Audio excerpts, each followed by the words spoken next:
America's favorite yentas are fighting back. They are defending their constitutional right to free speech. They are defending their constitutional right to poison our clean air with the flaming flatulence of the boodle breeze.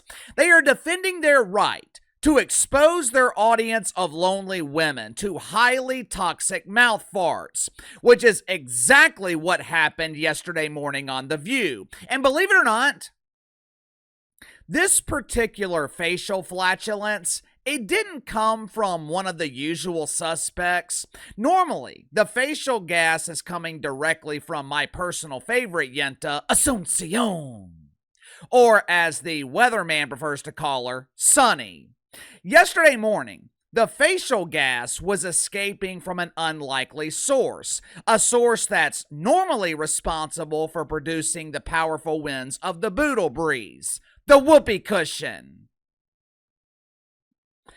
Has your boss ever approached you at work before and made a suggestion to you? Maybe you're sitting peacefully in your office one day watching the seconds slowly tick off the clock. You're waiting for 5 o'clock so you can get the hell out of there. It's Friday afternoon. It's Memorial Day weekend. You're looking forward to a 3-day weekend away from this dump that gives you a bi-weekly paycheck that doesn't come close to equaling what you're actually worth. You're sitting at your desk. You're looking busy while actually playing Tetris. It's 4:45. You're 15 minutes away from walking down to the liquor store and buying 40 ounces to freedom. All of a sudden, your boss is standing at your doorway. Hey, Fred, what's happening? Look, we've had to let some people go this week, so we're running a little bit behind. We need to play some catch up. If you could, I would suggest that you cancel your Memorial Day plans and come into work this weekend. It's just a suggestion, but if you could help us out, that would be great.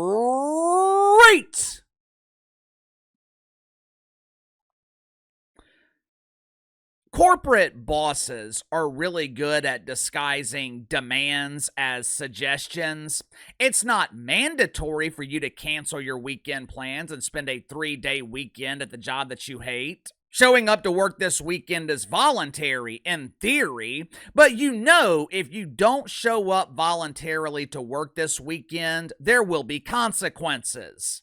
Recently, the yentas on The View were given a similar suggestion by their boss, Bob Iger. Now, for those that don't know, Bob Iger is the boss of bosses at Disney. If we were comparing this to the mafia, Bob Iger would be the equivalent of Carlo Gambino. He's the boss of everyone from low-level employees like Mickey Mouse to top producers like Stephen A. Smith. Bob Iger is also the boss of the yentas.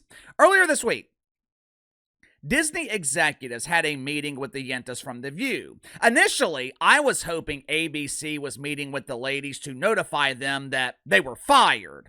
Unfortunately, this meeting was organized so executives could make a suggestion. They told the ladies to lay off the Trumper and tone down the political rhetoric. They encouraged the ladies to talk about things that they actually know about. Important topics like the Real Housewives of Cedar Rapids, or debating the breakup between Greg and Paige on that summer camp show on Bravo. Executives even encouraged them to talk about things they know absolutely nothing about.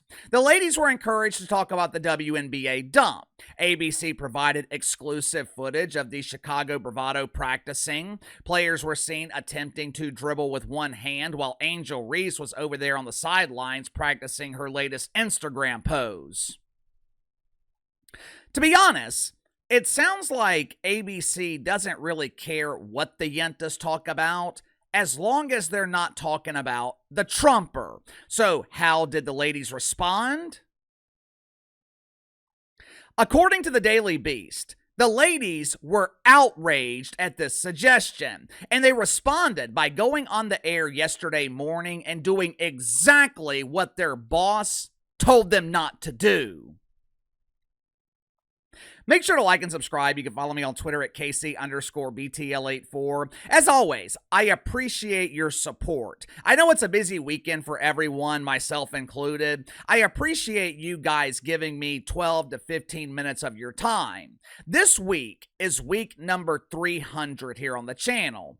When I'm organizing my notes for videos, I name the files with the day of the week and the number of the week. For instance, the very first week I did this was week 1, obviously, but this week was week 300. I remember when I first started, I was thrilled to get 300 views on a video. I never thought about making it 300 weeks. I could not do it without you guys. I appreciate your support. I hope you guys have a great Memorial Day weekend. So the Yentas were given a suggestion, or potentially maybe even a demand, to lay off the Trumper. They responded to management at ABC by opening the show yesterday morning talking about the object of their obsession. The show opens with the whoopee cushion welcoming lonely women to another hour of toxic garbage.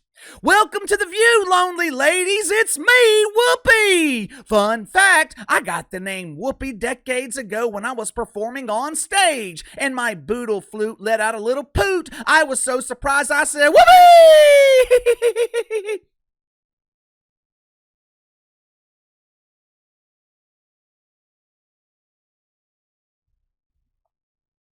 The whoopee cushion opens the show, and within the first 30 seconds, they're already talking about the Trumper. Earlier this week, Donnie met with the president of South Africa. Apparently, Donnie believes that white farmers in South Africa are being targeted. The president of South Africa, he believes otherwise. During the meeting, the Trumper shared a video that allegedly proved what he was talking about. Now, according to the mainstream media, the video wasn't real. That's not South Africa. He's showing a video of the Congo. This man is so racist, he thinks all African countries are the same. To be honest with you, I don't know what to believe. I damn sure don't believe anything that I see in the mainstream media. I don't know anything about South Africa, which is why I haven't talked about this. The only thing I know about South Africa is that it's located somewhere in the south of Africa. And even that is just an assumption.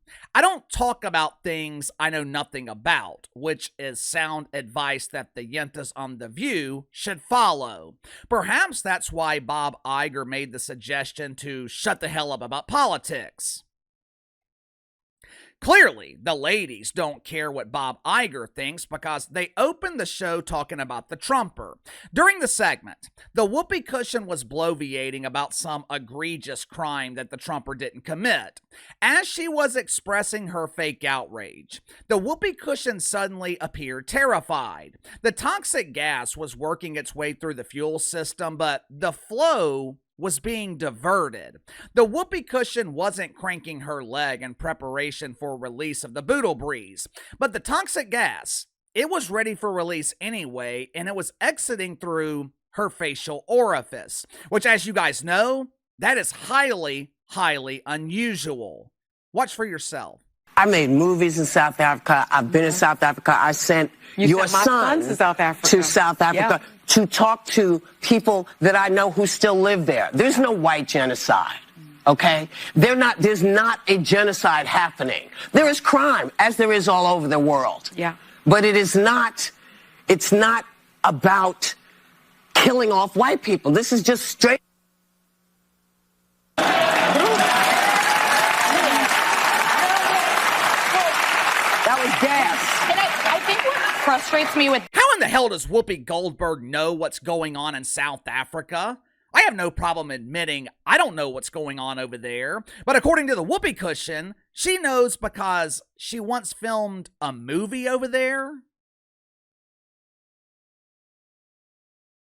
That's the equivalent of me saying that I'm an expert on politics in London because I once walked across the London Bridge. I'm an expert on the NBA because I sat courtside during the NBA playoffs.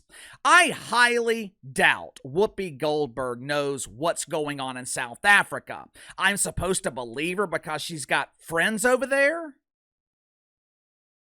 I've got friends in San Francisco. Does that make them experts on identifying the colors of the rainbow? I've walked down Wall Street in New York City. Does that make me an expert on the stock market?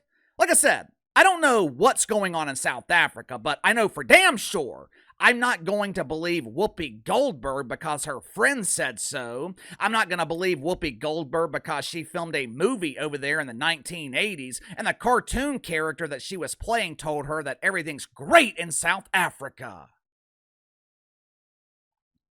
According to the Daily Beast, the suggestion from Bob Iger to lay off the Trumper, it was just a suggestion. The Daily Beast made it a point to reiterate that. It was not an edict. It wasn't a demand. Although the Yentas did take it like ABC was trying to silence them.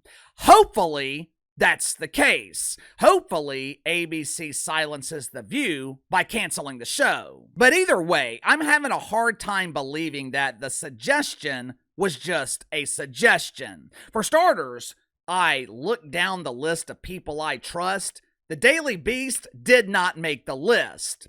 In my experience, and I know it's been a long time since I've had a boss. I haven't had a boss in 4 years, but in my experience, when your boss makes a suggestion, it's their polite way of telling you what they actually want. Clearly, the Yentas don't give a damn what Bob Iger wants. They're going to continue doing what they want. Now, in his defense, Bob Iger didn't make this suggestion blindly. According to his data, the most watched segments of The View are the segments where they're not talking about politics. But the ladies, they don't care about that. They're not worried about ratings. They're worried about indoctrinating. Give me your thoughts on this. ABC tries to silence The View by suggesting that they lay off politics and the Trumper. The ladies respond by doing the exact opposite. There were rumors after the election that ABC was unhappy with The View. Nothing ever really came of it, but here we are 6-7 months later, and executives at ABC are trying to change the show.